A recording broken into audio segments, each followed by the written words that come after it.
नमः शिवाय। भारत माता शिव शक्ति अवतार। आज है 30/11/2024। रिवाइज डेट है 15/7/1966। मीठे बच्चे, महान ते महान मूर्ख देखना हो तो यहाँ मधुबन में देखो, जिनको सर्वोत्तम ब्राह्मण कुल भूषण कहा जाता है। उसमें ही आशीर्वाद सुनंती कथनती, फिर बाबा को फारकती भी दे देते हैं। वंडर है ना। गीत है ना, वो हमसे जुदा होंगे ना उल्फत दिल से निकलेगी। मीठे मीठे बच्चों ने गीत सुना। गीत तो आशिक माशूक के ऊपर ही गाया है। बाबा समझाते हैं, बरोबर तुम आधा कल्प के माशूक हो। अभी तुमको स्मृति आई है। बरोबर आधा कल्प बाबा को याद किया।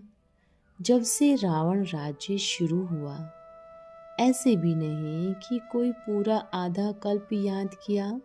नहीं, जब जब दुख जास्ती आया है तब जास्ती याद किया है। अब तुमको पता पड़ा है कि भक्ति मार्ग से हम उतरते आए हैं। ड्रामा का राज बुद्धि में है, मुख से कुछ कहने का नहीं। हम उनके हो गए बस, इसलिए जास्ती ज्ञान की दरकार नहीं। बाबा के बने तो बाबा की जायदाद के भी मालिक हो गए। कुछ कर्म इंद्रियों से करने का नहीं। भक्ति मार्ग में भगवान से मिलने लिए कितने यज्ञ तप दान पुण्य भक्ति करते हैं। जहाँ भी जाओ तीर्थ मंदिर आदि अथाह है।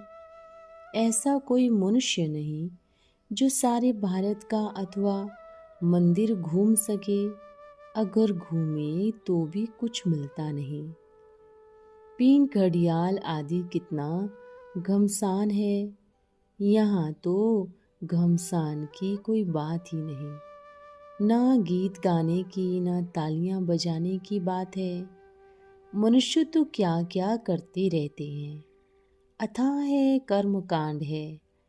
यहाँ तुम बच्चों को सिर्फ याद करना है और कुछ भी नहीं। घर में रहते सब कुछ करते हुए सिर्फ याद करना है बाबा को। तुम जानते हो हम अभी देवता बने हैं। यहाँ ही दैवी गुण धारण करने हैं। खान पान भी शुद्ध होना चाहिए। 36 प्रकार के भोजन तो वहाँ मिलेंगे।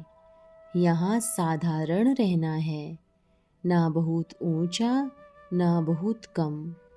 सब बात में सहनशीलता चाहिए। स्तुति निंदा जय पराजय गर्मी सर्दी, यह सब कुछ सहन करना पड़ता है। समय ही ऐसा है। पानी नहीं मिलेगा, खाना नहीं मिलेगा, सूर्य भी अपनी तपत दिखाएगा। हर चीज तमो प्रधान बनती है। यह सृष्टि ही तमो प्रधान है, तत्व भी तमो प्रधान है। तो यह दुख देते रहते हैं। स्तुति निंदा में भी बहुत झट गिर पड़ते हैं। आजकल बातों की बनावट तो बहुत है ना। किसने उल्टा सुल्टा कुछ किसको सुनाया, कोई ने कुछ कहा कुछ सुनाया, बस बुखार चढ़ जाएगा, नींद भी फिट जाएगी। आजकल के मनुष्य ऐसे हैं, कोई को झट बुखार चढ़ा देते हैं। अगर बाबा कहते हैं कि तुमको देह अभिमान है, बाहर का शो बहुत है, तुम तो पीली हो गई हो, इतनी गल गई हो, बस और ही पीली हो जाएंगी। बाबा कभी भी किसकी निंदा नहीं करते। बाबा तो समझाने के लिए कहते हैं। बाबा कहते हैं कोई भी ऐसी वाहियात बातें मत सुनो। उल्टी सीधी बातें एक दो को सुनाने से अच्छे अच्छे भी गिर पड़ते हैं। ट्रेटर बन वाहियात बातें एक दो को जाकर सुनाएंगे। ऐसी झूठी बातें बनाना सीखना है तो पतित मनुष्य से सीखें। क्या क्या शास्त्रों में लिख दिया है। गीता, भागवत, रामायण आदि ये सब हैं। इसमें आटे में नमक मिसल सच्चाई है। इसलिए गाया जाता है, झूठी माया झूठी काया, झूठा सब संसार है। शास्त्र सब हैं भक्ति के, व्यास को इस ज्ञान का पता ही नहीं। जब माया का राज्य शुरू हुआ है तो ऐसे शास्त्र बैठ बनाए हैं जिससे फायदा कुछ भी नहीं। कितनी कहानियां बनाई हैं। अब तुम बच्चे समझते हो सब झूठ हैं, सच की रति नहीं। मनुष्य तो जो सुनते सत सत करते रहते और बहुत खुश होते हैं। कृष्ण के ऊपर भी कितने कलंक लगाए हैं। भक्ति मार्ग में तो जो कुछ है सब असत्य मिथ्या है। अब तुमको ज्ञान मिला है तो तुम कब हाय राम अथवा हे भगवान नहीं कह सकते हो। यह अक्षर भी भक्ति मार्ग के हैं। तुम्हारे मुख से कोई भी भक्ति मार्ग के अक्षर नहीं निकलने चाहिए। बाबा सिर्फ कहते हैं, मीठे लाडले बच्चों आत्माभिमानी बनो। कितना प्यार से समझाते हैं। किसकी भी बात नहीं सुनो, फालतू पर चिंतन नहीं करो, एक बाबा से ही सुनो। एक बात पक्की कर लो, हम आत्मा है। आत्मा अविनाशी है, शरीर विनाशी है। आत्मा ही संस्कार धारण करती है। अब तुमको आत्माभिमानी बनना है। द्वापर में रावण राज्य में तुम देह अभिमानी बनती हो, इसलिए अब देही अभिमानी बनने में मेहनत लगती है। घड़ी घड़ी बुद्धि में यह आना चाहिए, हमको बेहद का बाबा मिला है। कल्प कल्प बाबा वर्षा देते हैं, अब उनकी मत पर चलना है। उनके लिए ही गायन है, तुम मात पिता हम बालक तेरे, तुम्हारी कृपा से सुख घनेरे। वो सब संबंधों का सुख देने वाला है, बाकी और सब संबंधी दुख देने वाले हैं। एक ही यह बाप है जो सुख देने वाला है। रास्ता बिल्कुल ही सहज बतलाते हैं कि अपने को आत्मा समझ मुझ पिता को याद करो। बाबा कोई नई बात नहीं समझाते हैं। तुम जानते हो हर 5000 वर्ष बाद हम ऐसे ही बाबा के पास आते हैं। यह कोई साधु संत नहीं है। तुम अभी कोई भी साधु संत आदि के पास नहीं जाते हो। बाकी हाँ, बाबा कहते हैं प्रवृत्ति मार्ग के संबंधियों से तोड़ निभाना है, नहीं तो और ही खिटपिट होती जाती है। युक्ति से चलो, प्यार से हर एक को समझाना है कि देखो अब विनाश का समय नज़दीक है। आसुरी दुनिया खत्म होनी है, अब देवता बनना है। दैवी गुण यहाँ ही धारण करने हैं। प्यार से समझाना चाहिए। देवताएं प्याज लहसुन आदि तो खाते नहीं, हम भी मनुष्य से देवता बनते हैं, तो हम यह कैसे खा सकते हैं। तुमको भी राय देते हैं, यह छोड़ो, ऐसी चीजें हम खाते नहीं। अब हमको बेहद का बाबा देवी गुण सिखलाने वाला मिला है, तो सर्वगुण संपन्न यहाँ बनना है। यहाँ बनेंगे तभी भविष्य नई दुनिया में आएंगे। यह ऐसे ही होता है जैसे रात पूरी हो दिन होता है। अब रात में ही दैवी गुण धारण करने हैं तो फिर सुबह हो जाएगा। अपनी परीक्षा हर एक को आप ही लेनी है। ऐसे नहीं कि बाबा तो सब कुछ जानते ही हैं। तुम अपने को देखो ना। स्टूडेंट्स ऐसे नहीं कहेंगे कि टीचर तो सब कुछ जानता है। इम्तिहान के दिन नज़दीक आते हैं तो बच्चे खुद भी समझते हैं हम कितना पास होंगे। किस सब्जेक्ट में हम ढीले हैं, मार्क्स कम लेंगे, फिर सब मिलाकर पास तो हो जाएंगे। ये समझते हैं ना, तो इसमें भी अपनी जांच रखनी है। हमारे में क्या कमी है? मैं बहुत मीठा बना हूँ, सबको प्यार से समझाना है। हम आत्माओं का बाबा परम पिता परमात्मा है, मनुष्यों की बात नहीं। हम निराकार को भगवान कहते हैं। भगवान रचता एक ही है, बाकी सब है रचना। साधु संत आदि सब रचना है। रचना से किसको वर्षा नहीं मिल सकता, यह कायदा नहीं। अब सर्व रचना का सद्गति दाता एक ही रचता शिव बाबा है। साधु संत आदि सब आत्माएं रचना है, यह तो समझते हो। मनुष्य अच्छे बुरे होते ही हैं, पोजीशन ऊंचा नीचा होता है। सब सन्यासियों में भी नंबरवार है। कोई तो देखो भीख मांगते रहते हैं, कोई को सब पांव पड़ते हैं। तुम बच्चों को भी ऊंच बनना है, बहुत मीठा बनो। कभी भी क्रोध से बात नहीं करनी चाहिए। कहते हैं बच्चे बहुत तंग करते हैं, सो तो आजकल के बच्चे बिच्छू टिंडन मिसल ही हैं। प्यार से उनको समझाओ। दिखाते हैं कृष्ण चंचलता करता था तो उनको रस्सी से बांधते थे। जितना हो सके प्यार से समझाना है, या तो हल्की सजा। बेचारे अबोध है ना, समय भी ऐसा है। सब नाग अबलाएं बिच्छू टिंडन मिसल है। सन्यासी स्त्री के लिए कहते हैं सर्पणी है, खुद भी सर्प है ना। खुद विकार को सन्यास करते हैं, दोनों ऐसे बने। ऐसा पुरुषार्थ करना चाहिए ना। परंतु स्त्री तो जंगल में जा न सके। तुमको तो कहा जाता है बाहर कहाँ भी भटकना नहीं है। अच्छे मनुष्य जो होते हैं वो कहते हैं तुम बाहर क्यों भटकती हो, भगवान की बंदगी घर में बैठकर करो। शिव का चित्र तुमको दे देते हैं, तुम बाहर क्यों जाती हो। बाहर का संग दोष बहुत खराब है।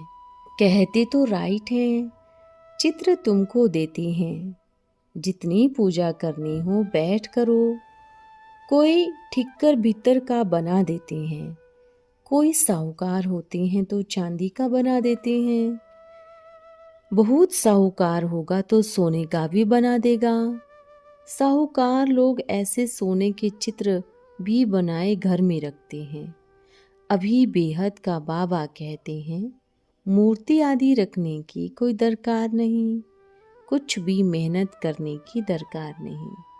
शिव का चित्र रखते हैं, वो तो तुम्हारी आत्मा का पिता है ना। बच्चे घर में बाप का चित्र रखते हैं, बाप तो हाजिरा हजूर है ना। बाबा कहते हैं मैं भी हाजिरा हजूर हूँ, फिर चित्रों की दरकार नहीं। मैं बच्चों को समझाता हूँ। कहते हैं बाप दादा को देखें। अब बाबा तो है निराकार, उनको देख न सके, बुद्धि से समझ सकते हैं। बाबा कहते हैं मैं इनमें प्रवेश कर तुमको बैठ नॉलेज देता हूँ, नहीं तो कैसे आऊँ। सन्यासियों में भी आ नहीं सकता, मैं आता ही उनमें हूँ। जो पहले नंबर में था वो ही अब लास्ट नंबर में है। तुमको भी अभी पढ़कर फिर पहले नंबर में जाना है। पढ़ाने वाला तो एक ही है ना, जिसको ज्ञान का सागर पतित पावन कहा जाता है। तुम जानते हो शांति धाम तो हमारा घर है, सुख धाम हमारी राजधानी है, दुख धाम रावण की बादशाही है। अब बाबा कहते हैं मीठे बच्चे अपने शांति धाम घर को याद करो, सुख धाम को याद करो, दुख धाम के बंधन भूलते जाओ। और कोई ऐसे कह न सके, ना वो जा सकते हैं। ड्रामा के बीच से वापस कोई जा नहीं सकता, कोई को जाना ही नहीं। यह जो कहते हैं फलाना ज्योति ज्योत में समाया, वह पार निर्वाण गया, एक भी जाता नहीं। सबका पिता अथवा मालिक परमात्मा ही है। आत्मा भी बिंदी, परमात्मा भी बिंदी। अपने को आत्मा समझ बाबा को याद करना है, इसमें ही मेहनत है। कोई भी ऐसी प्रैक्टिस करते नहीं है। बच्चे समझते हैं आत्मा तो ठीक है, भ्रुकुटी के बीच में रहती है। आत्मा का ज्ञान मिला अर्थात आत्मा को रियलाइज किया। बाकी रहा परमात्मा, वो भी तुम अभी जानते हो। बाबा कहते हैं मैं भी बिंदी हूँ, तुमको पता भी पड़ता नहीं जो मैं इनमें आकर प्रवेश करता हूँ। बाबा तो बच्चों को सुनाते हैं, तुमको जो सुनाते हैं हम भी सुनते हैं। समझाने बिल्कुल राइट है। मनुष्यों के तो कितने गपोड़े हैं। दैवी धर्म वाले जो होंगे वो झट समझेंगे। ये राजधानी स्थापन हो रही है, स्थापना भी और फिर विनाश भी होगा। और धर्म स्थापक ऐसे नहीं करते, वो सिर्फ अपना धर्म स्थापन करते हैं जो फिर वृद्धि को पाते हैं। यहाँ तो जितना जो पुरुषार्थ करते उतना भविष्य में ऊंच पद पाते हैं। तुम भविष्य में 21 जन्मों के लिए प्रारब्ध पाते हो तो कितना पुरुषार्थ करना चाहिए। और है भी बहुत सहज।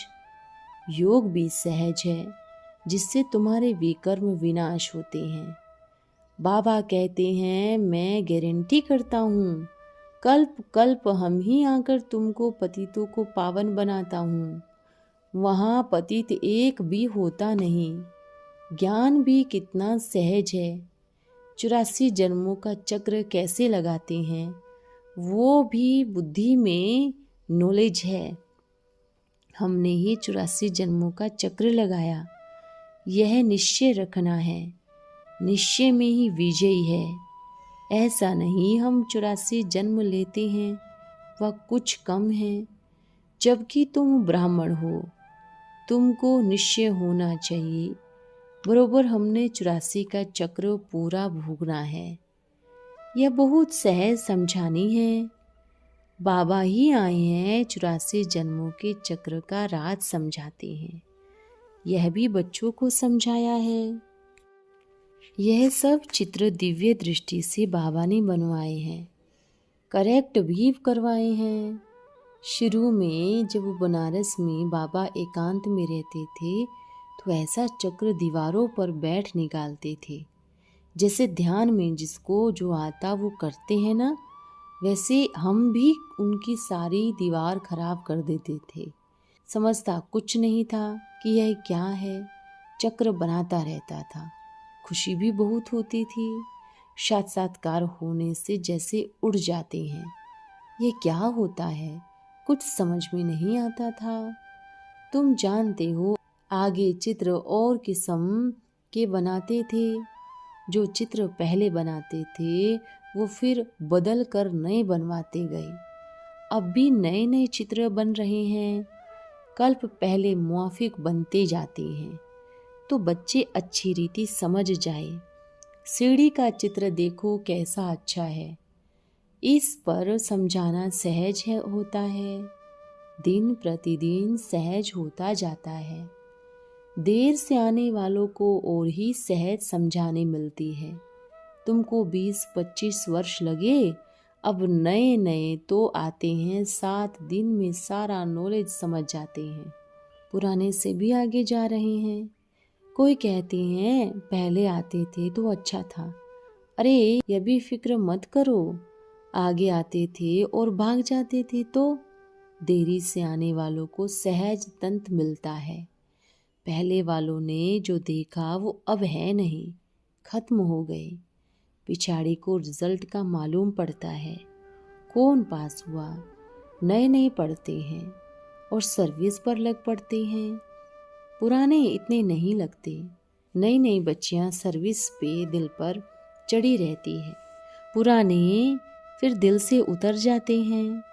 कितने तो खत्म हो ही गए। इसलिए बाबा कहते हैं महान ते महान मूर्ख देखना हो तो यहाँ मधुबन में देखो।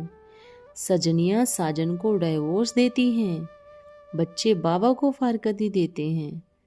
अच्छा, ओम नमः शिवाय। वरदान है उपराम भव। जब मालूम पड़ गया कि यह पुरानी दुनिया सर्व संबंध, सर्व संपत्ति, अल्पकाल और दिखावा मात्र है, फिर भी धोखा क्यों खाते हो? कहावत है, फरिश्तों के पांव पृथ्वी पर नहीं होते। इसलिए बुद्धि पृथ्वी अर्थात प्रकृति के आकर्षण से परे हो जाए, उपराम बनो, तभी साथ चलेंगे। अच्छा, ओम नमः शिवाय।